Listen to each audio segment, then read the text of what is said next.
আসসালামু আলাইকুম। আপনারা আছেন পাঠশালা 365 এর সঙ্গে। আমন্ত্রণ জানাচ্ছি 23 ডিসেম্বর 2024 সংবাদপত্র থেকে সংগৃহীত গুরুত্বপূর্ণ সাধারণ জ্ঞান আলোচনায়। বিশ্বের দীর্ঘতম স্থল সীমান্ত কোন দুটি দেশের মধ্যে রয়েছে? খ. যুক্তরাষ্ট্র এবং কানাডা।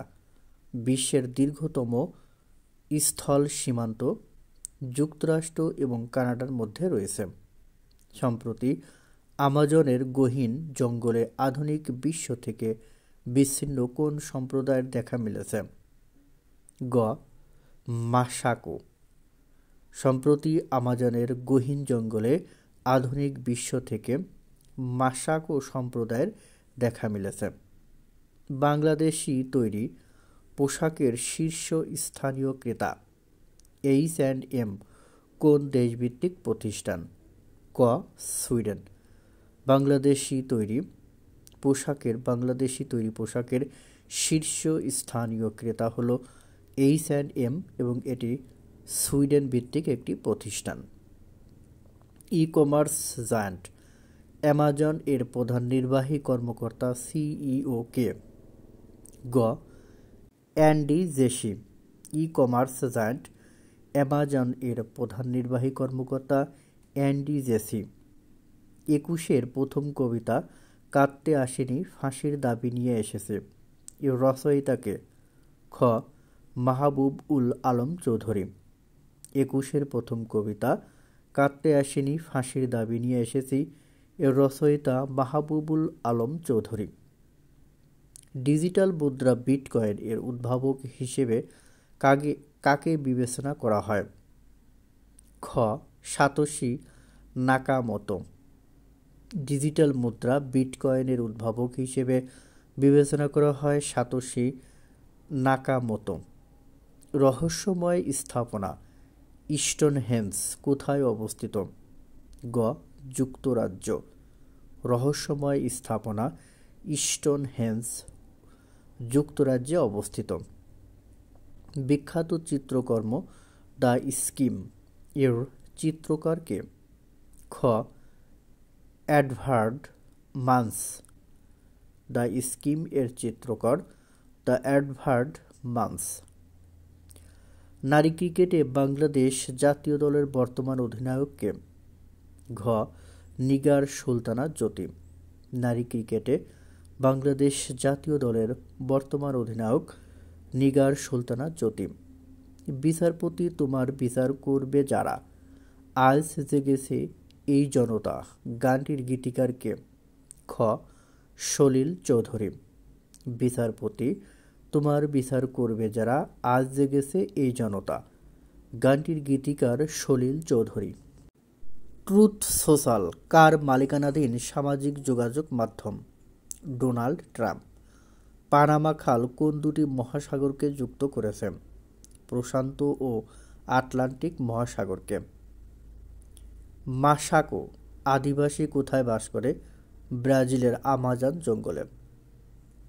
ফিলাডেলফি করিডোর কোথায় অবস্থিত? গাজার মিশর সীমান্তে। ফিলাডেলফি করিডোর গাজা মিশর সীমান্তে অবস্থিত। ইতালির প্রধানমন্ত্রীর নাম জর্জিয়া মেলোনি। ইতালির প্রধানমন্ত্রী জর্জিয়া মেলোনি। ফ্যাসিবাদ শব্দটি কোন দেশীয় শব্দ? ইতালীয়। ফ্যাসিবাদ ইতালীয় শব্দ। 2024 সালে বুকার পুরস্কার লাভ করেছেন লেখক সামান্থা হারভে, যুক্তরাজ্যের নাগরিক।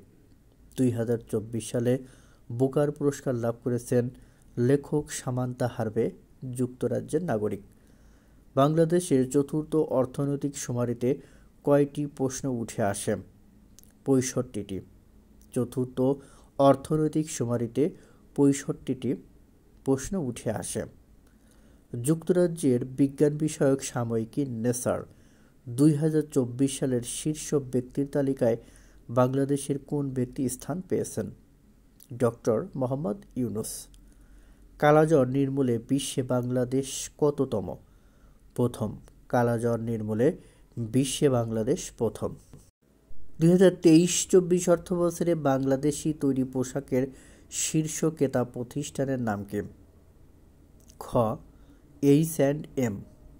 2023-24 অর্থবছরে বাংলাদেশি তৈরি পোশাকের শীর্ষ ক্রেতা প্রতিষ্ঠান হল H&M।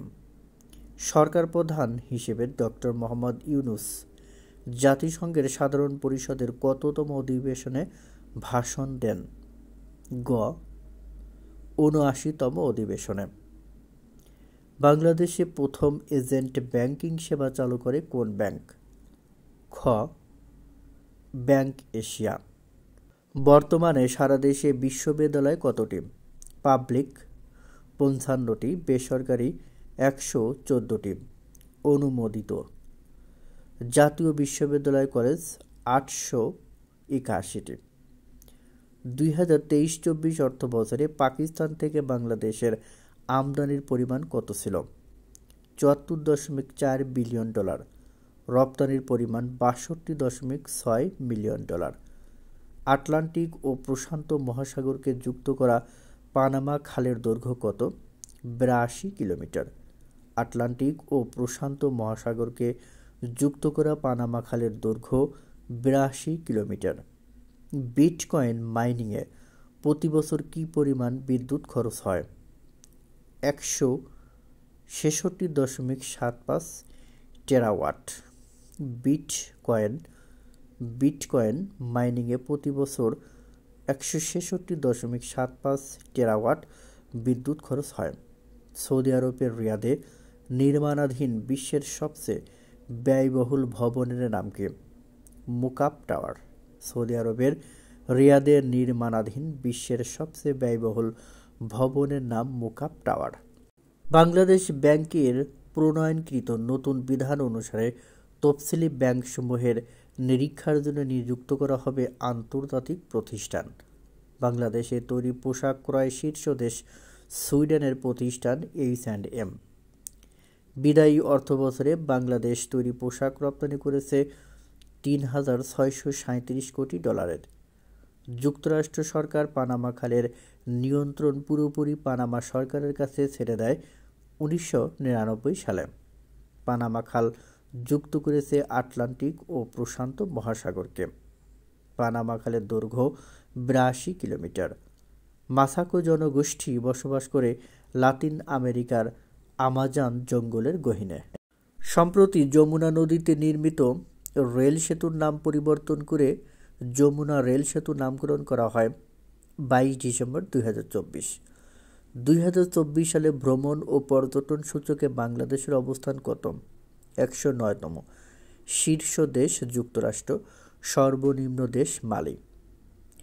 IOM এর প্রতিবেদন অনুযায়ী অভিবাসী পাঠানোর ক্ষেত্রে বিশ্বে বর্তমানে বাংলাদেশের অবস্থান কত? ষষ্ঠ। সম্প্রতি কোন বাংলাদেশি জাতিসংঘের centre for development policy CDP centre for development policy এর সদস্য হিসেবে নিয়োগ পেয়েছেন? দেবপ্রিয় ভট্টাচার্য। রোহিঙ্গা সংকট নিরসন ও আসিয়ানের সেক্টরাল ডায়ালগ পার্টনার হিসেবে বাংলাদেশের অন্তর্ভুক্তি সহ বিভিন্ন বিষয়ে ঢাকাকে সহায়তা অব্যাহত রাখবে কোন দেশ? মালয়েশিয়া। আগামী ২ বছরের জন্য অর্থাৎ ২০২৪-২৬ প্রথম বাংলাদেশি হিসেবে intangible cultural heritage ICH NGO ফোরামের নির্বাহী পর্ষদের সদস্য হিসেবে এশিয়া প্রশান্ত মহাসাগরীয় অঞ্চলের প্রতিনিধিত্ব করবেন কে? লুবানা মারিয়াম। নৃত্যশিল্পী, সংস্কৃতি বিষয়ক সংগঠক ও গবেষক। সম্প্রতি কোন দেশের সিনেটে দেশটির স্কুল শিক্ষার্থীদের মুঠোফোন ব্যবহার নিষিদ্ধের বিল পাস করা হয়? ব্রাজিল। ১৯তম ইন্টারনেট গভর্নেন্স ফোরাম ২০২৪ কোথায় অনুষ্ঠিত হয়? রিয়াদ, সৌদি আরব। উন্নয়নশীল দেশসমূহের অর্থনৈতিক জোট D8 এর বর্তমান সদস্য দেশ ৯টি। D8 এর সর্বশেষ অর্থাৎ নবম সদস্য দেশ হিসেবে যোগদান করেছে আজারবাইজান। যোগদান করে 19 ডিসেম্বর 2024। 23 ডিসেম্বর আজকের এই দিনে বাংলাদেশ। 1933 সালে 23 ডিসেম্বর বাংলাদেশি সুরকার আলতাফ মাহমুদ জন্মগ্রহণ করেন। 1998 সালে 23 ডিসেম্বর যমুনা সেতু উদ্বোধন করা হয়। এছাড়াও এই দিনে 1724 সালে 23 ডিসেম্বর রাশিয়া ও তুরস্কের মধ্যে চুক্তি স্বাক্ষর হয়। 1873 সালে 23 ডিসেম্বর ফরাসি সেনারা ভিয়েতনামের রাজধানী হ্যানয় দখল করে নেয়। 1890 সালে 23 ডিসেম্বর নেদারল্যান্ড থেকে লুক্সেমবার্গ বিচ্ছিন্ন হয়ে যায়। 1995 সালে 23 ডিসেম্বর বসনিয়া শান্তি চুক্তি স্বাক্ষর হয়। বিলোনিয়া সীমান্ত কোন জেলার অন্তর্গত? গ. ফেনী। লু কোন অঞ্চলের স্থানীয় বায়ু? ভারতীয়। একাধিক খনিজ পদার্থের সমন্বয়ে গঠিত হয় শিলা? ক. শিলা। দক্ষিণ আমেরিকার দীর্ঘতম নদী কোনটি? ক. আমাজন। জলীয় বাষ্পের প্রধান উৎস কোনটি? ঘ. সমুদ্র। দেশের একমাত্র ঝুলন্ত সেতু? রাঙ্গামাটি ঝুলন্ত সেতু। প্রবাল দ্বীপ? সেন্ট মার্টিন। একমাত্র পাহাড়ি দ্বীপ হলো মহেশখালী। একমাত্র পানি বিদ্যুৎ উৎপাদন কেন্দ্র হলো কাপ্তাই জলবিদ্যুৎ কেন্দ্র। অস্ত্র নির্মাণ কারখানা গাজীপুরে অবস্থিত। মানসিক ব্যাধি হাসপাতাল হেমায়েতপুর পাবনাতে অবস্থিত। সশস্ত্র বাহিনী স্টাফ কলেজ মিরপুর ঢাকা। তেল শোধনাগার? একমাত্র তেল শোধনাগার ইস্টার্ন রিফাইনারি চট্টগ্রামে অবস্থিত। ডিকটেটর শব্দের পারিভাষিক অর্থ একনায়ক। কুম্ভিলক শব্দের অর্থ কি? নকলবাজ। ডাকাবুকো বাগধারার অর্থ কি? নির্ভীক। জাত্যাভিমান শব্দের সন্ধিবিচ্ছেদ কি? জাতি প্লাস অভিমান, জাত্যাভিমান। উদ্যম বিহনে কার পুরে মনোরথ? উদ্যম বিহনে কার পুরে মনোরথ। এখানে উদ্যম করণে শূন্য বিভক্তি। সে আসতে চায় তথাপি আসে না। বাক্যটি কোন ধরনের বাক্য? যৌগিক বাক্য। শরৎচন্দ্র চট্টোপাধ্যায়ের কোন উপন্যাসটি ব্রিটিশ সরকার বাজেয়াপ্ত করে? পথের দাবি। বাংলা ভাষায় প্রথম জ্যোতিচিহ্ন ব্যবহার করা হয় কোন গ্রন্থে? বেতাল পঞ্চবিংশতি ঈশ্বরচন্দ্র বিদ্যাসাগরের রচিত। দুঃখীরাম রবীন্দ্রনাথ ঠাকুরের কোন গল্পের চরিত্র? শাস্তি। আকাশলীলা কবিতার রচয়িতাকে? জীবনানন্দ দাশ। কুইজ বলতে হবে বাংলাদেশের কোন নদীতে চরের সংখ্যা বেশি? ক. যমুনা। গ. পদ্মা। ঘ. মেঘনা। ঘ. তিস্তা। উত্তরটি অবশ্যই কমেন্টস বক্সে জানাবেন। ধন্যবাদ সবাইকে।